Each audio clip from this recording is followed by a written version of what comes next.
Hi guys! Hello mga believer! This is your mentor, Billy De La Fuente. Let me share to you guys yung kung ano yung mga pinagdaanan kong failure sa buhay. Sa kung ano mang success, o kung ano mang growth, o kung ano mang resultang gusto mong makuha, sa tingin ko, makakuha mo na.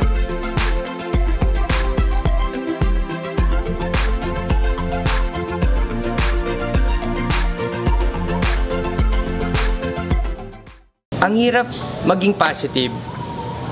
Lalo na kapag may problema. Lalo na pag gulong-gulo yung isip mo. Madali kapag wala. Pero alam mo, itong pagiging positive, nagdala sa akin toward success. Naalala ko dati, itong mindset na to, nakuha ko to nung college. Yung tipong sobrang dami mo ng bagsak, pero positive mindset pa din. Get up. What? We're not gonna do this. What? Seriously. We have to go do something and have fun. I'm just so tired. I know you're tired, but we're gonna be untired. We're gonna go live. Ugh, I hate you so much sometimes. We're gonna be positive. Positive, positive, positive. Up. How many Red Bulls have you had? I've had about 3 Red Bulls in the last 15 minutes, and I feel fabulous. We're gonna create a new life, and it's gonna be awesome. Get up. Let's go! Eh, nung time na yun, sabay akong nag-work sa Red Ribbon as part-time. Alam mo yun, pagod, puyat, diba? Gutom, pero positive pa rin. Kahit ang dami kong problema, nung panahon na yun, buhay, yung kakainin mo, yung babaunin mo, yung gagastusin mo sa school, diba? Siyempre, malulungkot. Tao lang eh. Pero positive pa rin. Alam mo, yung negative ka ngayon, diba? Minus yun. Diba? Kaya, guwit, negative eh. Diba? Ang gawin mo ganito, lagyan mo ng 1 sa gitna. Ano kaya? At sino kaya yung 1 na yun? Gagawin mo yung 1 sa dulo, di positive ka na. Habaan mo ngayon. Anong mangyayari? Yun na yung magiging cross. Alam mo, nung time na problemado ko, pagod, hirap, isa lang yung inaangklahan ko. Okay? And si Jesus Christ na yun. Si God na yun.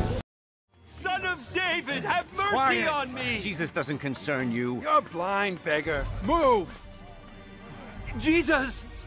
Son of David, have mercy on me! Son of David, have mercy on me! Tell him to come here.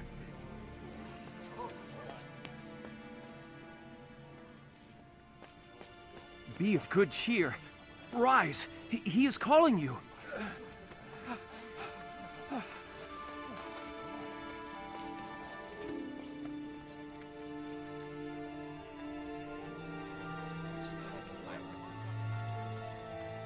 What do you want me to do for you?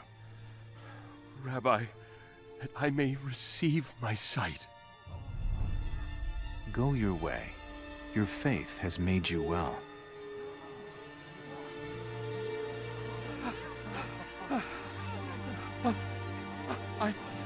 I can see. Thank you, teacher. I can see. Jesus didn't even have to touch him to heal his sight. Siya ang aangklahan mo. Hindi ka niya talaga iiwan at pababayaan. Pero alam mo, everything can disappoint you. Pero ito yung na-realize ko. Okay?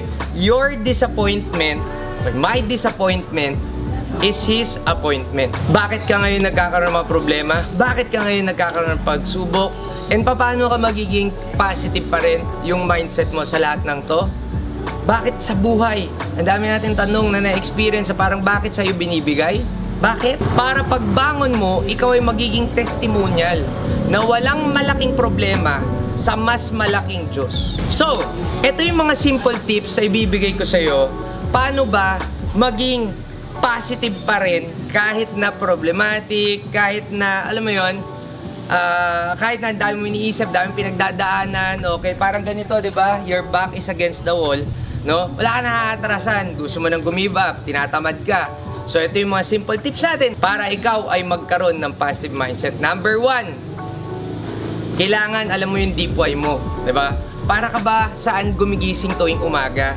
Okay? Bakit ka ba nabubuhay? Hanapin mo yan. Yang rason. Para ba sa pamilya mo? Diba? Para sa goals and dreams mo? Diba? Ikaw makakapagsabi niyan.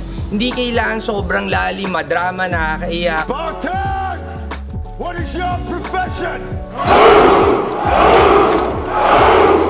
Diba? As simple as minsan lang. Yung kaibigan ko, kaya siya nagtatrabaho ng matindihan kasi gusto yung makakain ng maraming dessert kung saan-saan, 'di ba? Yung freedom. Meron naman isa gusto niya ma-promote kasi yung kanyang wife, 'di ba? Gusto niyang mabigyan ng magandang kinabukasan. So, 'yan ang dapat mong hanapin, yung deep why mo. Bakit ka gumigising tuwing umaga? Number 2, always be grateful. Guys, 'di ba? Kung ikaw yung tipo ng tao na pwedeng magsabi na wala naman ng choice, nagigising na ako. Yun na nga eh. Maraming tao na wala na ngayon, they passed away, di ba? Pero ikaw, andito ka pa rin. Ibig sabihin, yung mission mo sa mundong ibabaw, hindi pa tapos. So, always be grateful. Always be thankful, di ba? Thank you very much. Hindi mo man, okay, nakukuha pa yung mga goals and dreams mo, yung buhay na gusto mo, ibig sabihin, kung buhay ka pa, pwede mo pang makuha. I won. Number 3, be mindful. Okay, be mindful. Ano sabihin mindful? Okay, every time, no, na may ginagawa ka, okay, every time na busy-busyhan, okay, take a step back. Okay, stop a little bit, refresh, enjoy the greens, 'di ba? Yung hangin. 'Di ba hindi mo na nga naiisip, no? Hindi ka naman mindful na ikaw ay humihinga, tama? Pero maging thankful ka. Okay, be mindful na nga, no? Yung mga bagay-bagay na nakikita natin, pagka naging mindful tayo, mas ma-appreciate natin na green pala yung grass dito, yung langit, 'di ba? Blue, maganda. Okay, magiging mas ma-appreciate mo yung mga maliliit na bagay. Last, flexible. Okay, be flexible. Ang sabihin niyan, huwag mong masyadong dramahan. Yung mga bagay-bagay na mga maliliit na, alam mo yun, wala lang naman, pero pinalalaki mo pa, 'di ba? Lahat ng bagay na pwede mong palampasin na. Kung kinatan ka ng tricycle, 'di ba? Huwag mo na masyadong problemahin, habulin at awayin. Tama?